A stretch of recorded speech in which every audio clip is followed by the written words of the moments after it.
Bonjour chers frères et sœurs, je vous salue, vous qui aimez Dieu de tout votre cœur, qui avez confiance en Jésus-Christ. Alors nous allons parler de ce qu'on entend par fils de l'homme, c'est-à-dire la notion de fils de l'homme. Alors donc c'est une expression qui se dit en langue hébreu Ben Adam, c'est-à-dire le fils d'Adam. Voilà. Et en araméen, ça se dit Bar Enash. Bar Enash. Alors, ça désigne, ordinairement, quelqu'un qui fait partie de l'espèce humaine. Et pratiquement la même conception que le mot homme, le titre de fils de l'homme. Voilà, donc ça renvoie au fait d'être humain. Mais avec certaines particularités. Il faut comprendre ça. Cela a été appliqué à Ézéchiel. On connaît le livre d'Ézéchiel, qui fait partie de l'Ancien Testament. Cela a servi à désigner d'une façon messianique ou eschatologiste certains cercles du judaïsme. Et Jésus même l'a repris. Jésus même l'a repris. Alors, dans le Nouveau Testament, on constate que le titre de Fils de l'homme n'est employé à première vue que par Jésus lui-même. Et il disparaît après lui à de rares exceptions près. Alors dans l'Ancien Testament, le prophète Ézéchiel est appelé 93 fois Fils de l'homme. Ce titre n'est pas destiné à souligner la distance entre Dieu et l'homme ou à humilier le prophète en lui rappelant qu'il n'est qu'un être humain. Mais bien sûr, il est qu'un être humain. Seulement qui transmet la parole de Dieu. C'est une façon de dire homme. Hein? C'est cela. Alors, le même titre a été appliqué à Daniel, notamment en Daniel 8, verset 17. Voilà. C'est cela.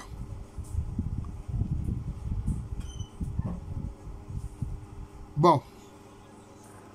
Il faut dire que ce titre de fils de l'homme, c'est dire que c'est un homme qui s'adresse à d'autres hommes et en parlant au nom de Dieu. Voilà, c'est ça. Alors, les récits sacerdotaux relatifs à Adam, qu'on dit être l'homme primordial, mais moi je pense que ce n'est pas trop ça. Adam n'est pas l'homme primordial. Il est l'homme premier. Ça fait deux choses.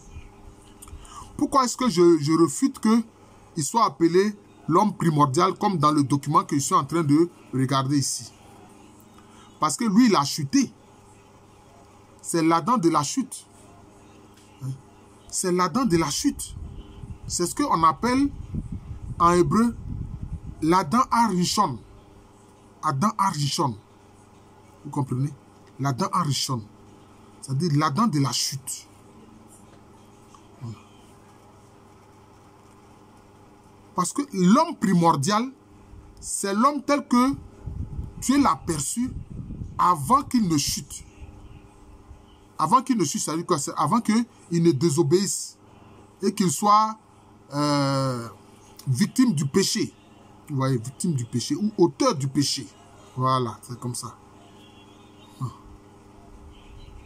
Alors, il est dit ici que le prophète Ézéchiel voit dans l'homme d'Éden un personnage royal et céleste dont il projette le destin sur le roi de Tyr. Le roi de Tyr, c'est un pécheur. Voilà. Donc, c'est cela. Bon, l'exaltation de l'homme qui un jour va siéger sur un trône. Parce que Jésus a dit à ses disciples, il a dit ça à ses apôtres, il dit que ceux qui lui seront fidèles, ils seront assis chacun sur un trône pour juger Israël. Oui, pour juger les 12 tribus d'Israël. Qui, à mon avis, rejoignent les 12 articulations de l'être humain. Vous voyez. Voilà, donc c'est cela. Et justement, l'Adam Arishon, c'est l'Adam de la chute. Mais l'Adam primordial, l'Adam glorieux, pour ne pas dire l'Adam divin, dont le Christ Jésus est l'image, on l'appelle l'Adam Kadmon. On l'appelle l'Adam Kadmon. Voilà, c'est comme ça qu'on l'appelle.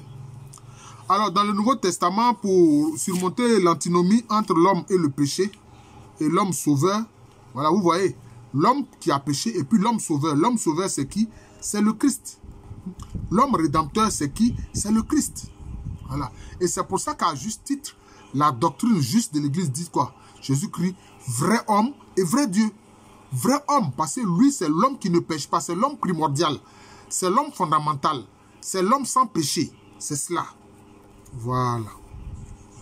C'est comme ça. Voilà, c'est un peu ça. Alors, si Paul n'utilise pas le titre de fils de l'homme, qui est typiquement sémitique, il ne s'en réfère pas moins au même thème eschatologique, c'est-à-dire des fins dernières, qui concernent l'homme céleste de condition divine. C'est pour ça que Jésus a dit, il parlait aux pharisiens, il dit, vous êtes en bas, mais moi je suis d'en haut. Moi je suis d'en haut. Hein?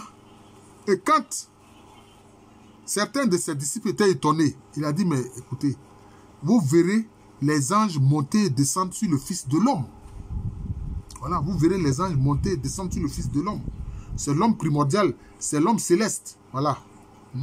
Qui est totalement différent de l'homme qui est déchu. C'est cela. Et donc, comme on le voit, il est dit, Jésus-Christ qui est de condition divine n'a pas revendiqué cette condition divine de l'homme primordial. Mais il s'est abaissé par obéissance au Père et accepté de faire le sacrifice pour le salut de l'humanité. Voilà. On le voit aussi, comme je l'ai dit, dans le livre de Daniel aussi, on parle de fils de l'homme. Mais là, comme je l'ai dit, c'est le fils de l'homme, disons, qui transmet le message de Dieu. Voilà. Donc, tout homme qui fait la volonté de Dieu du mieux qu'il peut, avec l'aide du Saint-Esprit, avec le soutien de la prière, non seulement le soutien de sa prière, la prière de ses frères, de sa communauté, mais aussi de la prière que de ceux qui sont dans la félicité de Dieu, c'est-à-dire les saints qui sont dans la félicité de Dieu.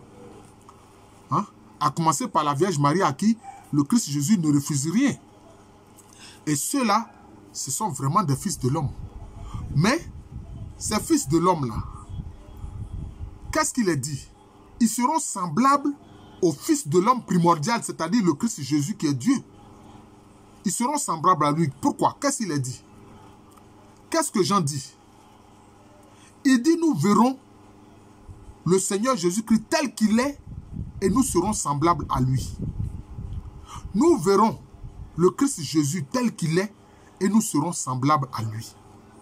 Voilà. Donc, le Fils de l'homme, même ce qui concerne le Nouveau Testament, même si ça a été utilisé seulement par Jésus, c'est-à-dire, frères, vous et moi, ma soeur, vous et moi,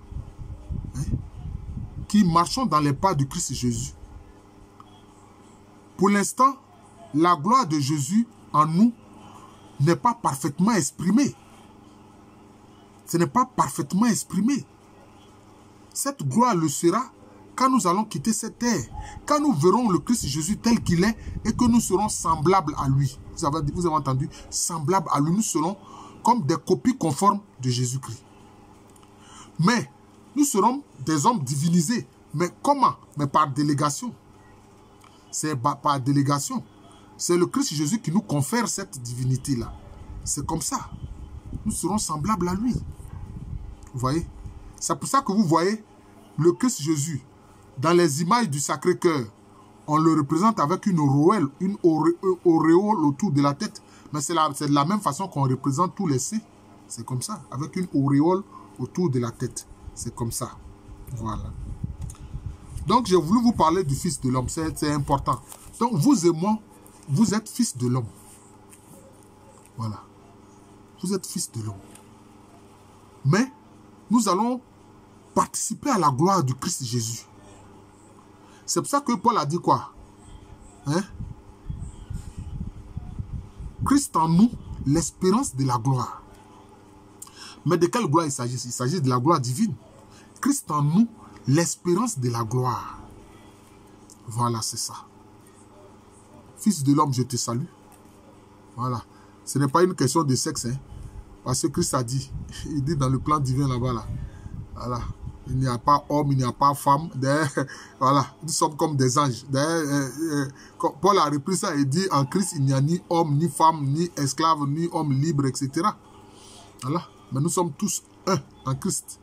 Voilà, c'est tout. Voilà, donc c'est votre frère Jean de l'amour de Jésus. C'est mon nom spirituel. À l'état civil, je suis le professeur Alou Kwame René. Abonnez-vous à cette chaîne-là. Vous voyez que je crois que j'en suis à 1220 abonnés. C'est une chaîne spirituelle. Avec l'aide de Dieu, puisque c'est ce travail-là que je fais, c'est à ça que je suis appelé par le Saint-Esprit. Vous apprendrez beaucoup. Vous apprendrez beaucoup. J'en suis à 776 vidéos. 776 vidéos. Voilà, 776 vidéos. Voilà. Donc, je vous remercie. Joyeuse fête du cœur sacré, joyeuse fête du cœur immaculé. Nous sommes encore dans l'octave du cœur de la fête du sacré cœur de Jésus-Christ. Et puis aussi, nous avons la fête du cœur immaculé de Marie. Le sacré cœur de Jésus, c'est quoi? C'est le cœur d'amour. Nous pouvons demander au Seigneur de remplacer notre cœur de pécheur par son cœur sacré. Vous comprenez? Ah oui, ça c'est une prière qui est importante, c'est une prière fondamentale. Nous pouvons aussi demander au Seigneur de remplacer notre cœur de désobéissance par le cœur immaculé de Marie. Parce que Marie, elle obéit toujours au Seigneur. Même si elle ne comprend pas ce que le Seigneur veut ou le Seigneur veut en venir, mais elle obéit au Seigneur. C'est pour ça que son cœur immaculé, son cœur est pur, son cœur est sans tache. Parce qu'elle est dans l'obéissance permanente au Seigneur. Nous pouvons demander au Seigneur de nous libérer de notre cœur de rébellion, de notre cœur désobéissant, et de le remplacer par le cœur immaculé de Marie, pour que nous soyons toujours obéissants à la volonté de Dieu. Voilà, à l'état civil, je l'ai dit ici, le frère, ici le professeur Alou Kwame René, je vous souhaite encore une joyeuse fête du cœur sacré, une joyeuse fête du cœur immaculé.